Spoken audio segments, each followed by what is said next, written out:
This is Optimal Finance Daily, episode 611, The Latte Factor, 8 Ways We Often Overspend, by Lama Farran with BecomingMinimalist.com. And I'm Dan, your host. I am here each and every weekday reading to you from some of the best personal finance blogs on the planet. And before we get to today's content, I want to ask you if you have subscribed to our other 4 podcasts. One of them, the original podcast in our podcast family, is Optimal Living Daily, and that show covers minimalism, personal development, and productivity. So if you like today's episode here, you're definitely going to like that show. So just search for Optimal Living Daily wherever you're hearing this show to find it, along with the other shows. But for now, let's get right to today's post as we optimize your life. The Latte Factor, 8 Ways We Often Overspend, by Lama Farran with BecomingMinimalist.com. Maybe the biggest misconception about building wealth is that it is a function of our income. In reality, it is much more a function of our spending habits. But most people are simply unaware of how much money they spend, not so much in the large purchases, but in the small things we spend money on every day. David Bach, a financial author, assigns a memorable phrase to this phenomenon. He describes the small amounts we spend here and there as the latte factor. It comes from the notion that if we added up the cost of our daily lattes and saved it or invested it, we could build up wealth significantly faster. As a certified money coach, I encourage my clients to build up a rainy day fund for events they could not have planned for, a car accident, a water leak, or even a sudden job loss. The most common objection I hear is, where will I find the money to save for this emergency fund? I always introduce them to the latte factor. I challenge them to track every expenditure for 1 month. I can almost guarantee that those who complete the challenge will be surprised to discover where their money has been disappearing to. I have used this tracking experiment with hundreds of people from all different socioeconomic backgrounds. Here are the 8 most common money leaks I have witnessed. 1. Eating out. Americans go out for lunch on average twice a week and eat 18.2 meals per month outside the home. This averages to spending $232 each month eating meals prepared outside the home. At first glance, this may sound high. Surely we don't spend as much as the average. But we tend to disregard how quickly it adds up. Quick lunches at the office cafeteria, business lunches with associates, little snacks from the vending machine, a bag of chips before we hop on the train, pizza takeout on the way home, a weekend date, or a night out with friends. We never make all these purchases in the same day, but over the course of 30 days, they definitely begin to add up. 2. Coffee. There is no question that coffee plays an important role in workplaces across the United States. Even the latte factor draws its name from the beverage. But rarely do we realize how much money we actually spend on it. The average American spends almost $15 a week on coffee, or $1,100 every year. This may seem like a significant amount of money to some, or not much to others, but either way, it is money that could be directed toward paying down credit card debt, a student loan, or a burdensome car payment. 3. Books and magazines. Reading is important. I encourage people to do more of it. But if you are a prolific or even regular reader, you may not realize how much of your money is being spent on books and magazines. Book purchases are often small in nature, but if consistent, they add up. Frequently, readers who complete this tracking exercise are surprised how much of their income is spent there. We are fortunate to live in a country where almost all communities have their own public libraries. Why not use them as much as possible? Another solution is to find a group of friends or family who regularly exchange and borrow books with one another. 4. Unused utility services. Paying our utility bills blindly often leads to overpaying for services. Are you watching all the cable channels you are currently paying for? When was the last time you used the 3-way calling or the call forwarding options on your home phone?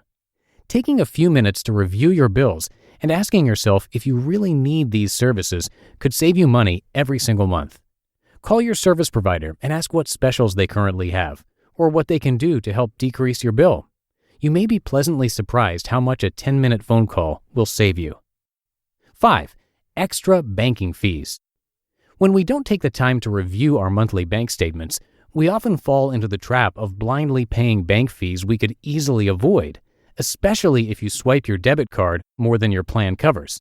Overdraft fees are another way your bank account gets hit, or withdrawing cash from an ATM that is not associated with your bank. You can quickly rack up $20 or more of additional fees each month if your banking plan is not the right fit, or if you consistently avoid walking one more block to withdraw money from your own bank's ATM. Take the time to review your bank statement each month looking for inconsistencies. When you do, make a special note of bank charge line items. 6. iTunes. These days, most of us own a smartphone where our credit card is automatically linked to an online store.